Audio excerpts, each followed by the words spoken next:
In rural areas, the infrastructure you would need for a terrestrial network is sometimes not economical.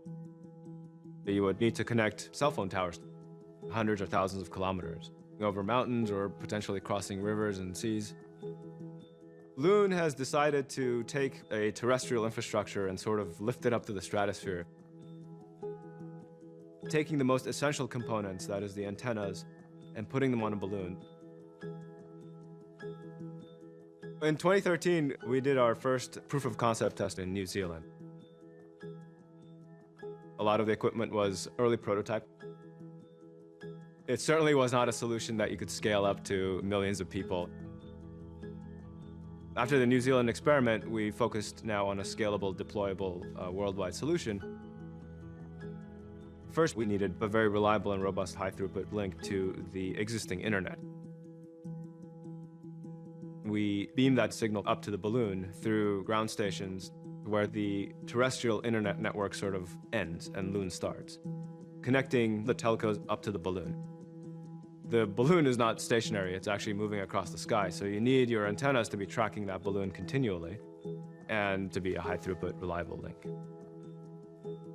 Once you get the data from the ground station up into the balloon, you need to connect multiple balloons in a chain in order to get the signal to where it needs to go.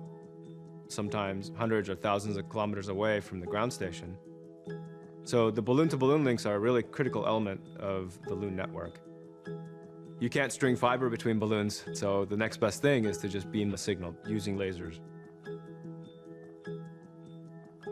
You have these two free-floating platforms that are kind of swaying and bobbing freely. A dance, if you will, between the two balloons where the two lasers are trying to keep the beams locked onto each other as they drift in the sky. Everything has to be so precise and well-aligned to be able to provide reliable and robust connections. We've established gigabit per second connectivity between the balloons up in the stratosphere, hundreds of kilometers apart, getting the signal down to the user. We're using LTE, so you could just use the same mobile devices used today to get service whenever there's a Loon balloon floating by. All of this technology coming together will ultimately allow someone who could be thousands of kilometers away from the nearest ground infrastructure to have access to the internet. 2, 1.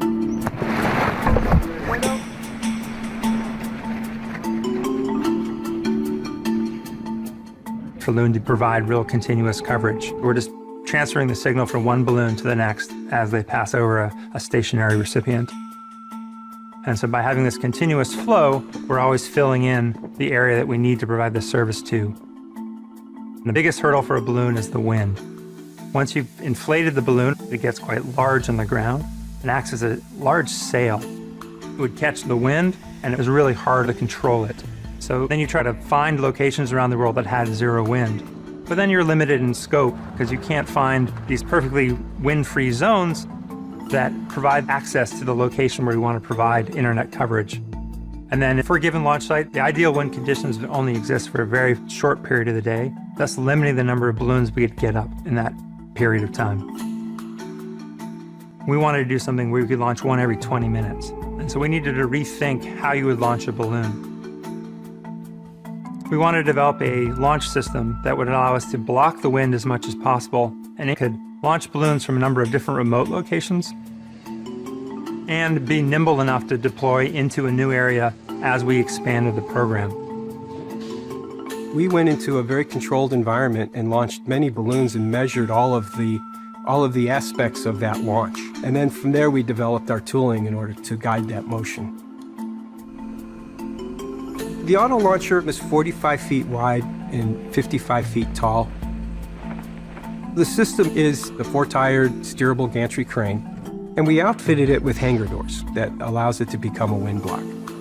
It's a highly customized piece of equipment. There's nothing else like this in the world.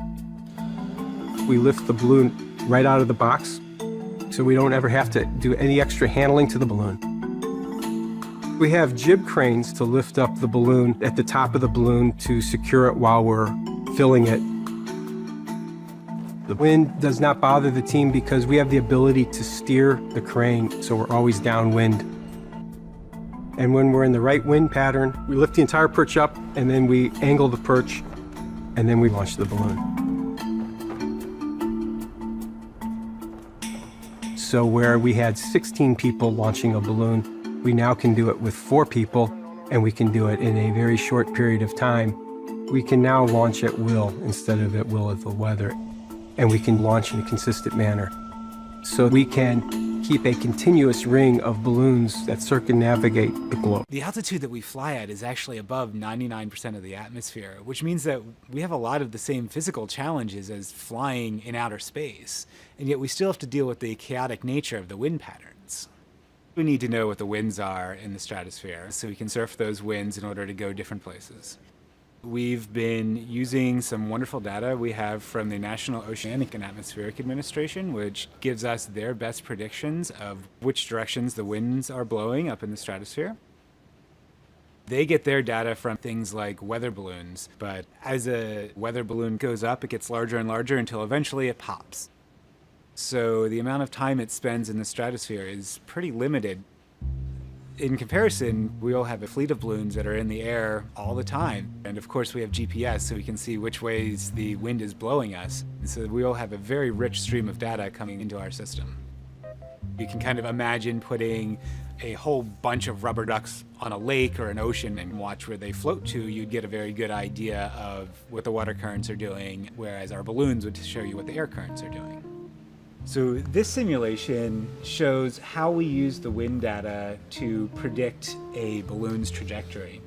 In this video, the red dot in the center is the balloon, and the arrows around it are the predicted wind field. So you can see as the wind field changes, the red arrow shows the velocity of the balloon as it travels through this ever-changing wind field. One question you might have is, are our balloons actually flying at the same speed as the wind? And it turns out that we can tell that they are because we've actually flown microphones on our balloons, and it's very quiet when we're flying in the stratosphere. That tells us there's no wind rushing past, and that's because we're flying at the same speed as the wind around us.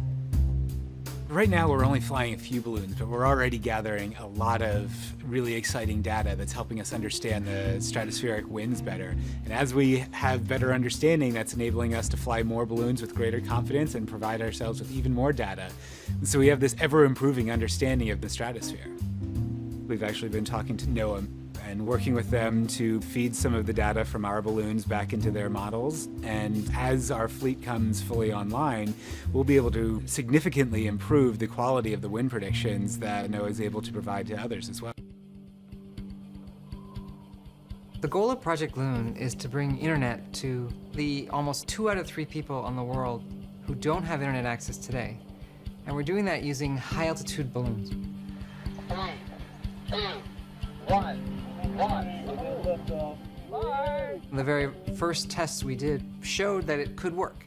So we began to think, wow, we're going to need to have a manufacturing system that can manufacture many of these balloons. We're going to need to have a mission control system that can keep track of the balloons. We're going to need to have an operations team that can launch these balloons and then recover them when they're ready to come down. So each piece of the process got to be bigger. It had to scale up. It was pretty challenging, getting the balloons to be more durable and more long-lasting. For a while, many of them leaked for some reason or another, and they would come down over the course of a few hours or a few days. It was like a detective job to figure out what was introducing tiny leaks. Now our balloons last over 100 days. At first, it would take us 3 or 4 days to tape together a balloon. Today, through our own manufacturing facility, the automated systems can get a balloon produced in just a few hours. We're getting close to the point where we can roll out thousands of balloons. In the beginning, it was all we could do to launch 1 balloon a day. Now with our automated crane system, we can launch dozens of balloons a day for every crane we have. To steer 1 balloon left or right, you actually go up or down. And that's because in the stratosphere, the wind goes slightly different direction at a different altitude. To provide continuous internet service, you're talking a a complex choreography where thousands of balloons are being steered and programmed all in an automated fashion. So another balloon is coming just at the right time to take its place of the one that left. Our mission control system allows us to track every balloon and lets us optimally position the balloons to provide coverage exactly where the people needing internet coverage are. We can track the location and projected trajectory of every balloon from the moment we launch it, on the way up till it reaches altitude, from the time we decide it's ready to bring it down, all the way down the descent till a spot on the ground. With our system, we use LTE, which is a common protocol that most of the telcos around the world use. So anyone with a smartphone anywhere in the world will be able to get internet access. One of the key things we do is we partner with the local telco in every country. In New Zealand, we're partnering with Vodafone. We like to think of ourselves as being very innovative in Vodafone New Zealand, so we thought this was a great partnership. Project Loon allows cell phone companies and internet providers to provide an internet to communities that don't have it. Ultimately, the goal of any internet service provider is to have 100% geographic coverage and all the capacity and speed that people expect. Project Loon will help deliver that. If you look at the system today, it's amazing how much more advanced it is, from being 10 times higher data rate to the balloons lasting over 10 times as long, to the steerability of the balloons. We've flown in the tropics, we've flown in the Arctic regions. The technology is working. We're getting close to the point where we can bring the internet to people around the world.